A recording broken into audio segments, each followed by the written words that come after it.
खोइ त तपाईले त मसिना भिडियो कल गर्नु भएन त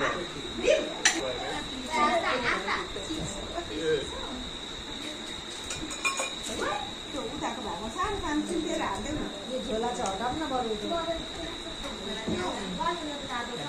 हो यसले यहाँ सो बिगारो भने क्या यहाँ फोटो खिच्ने अर्को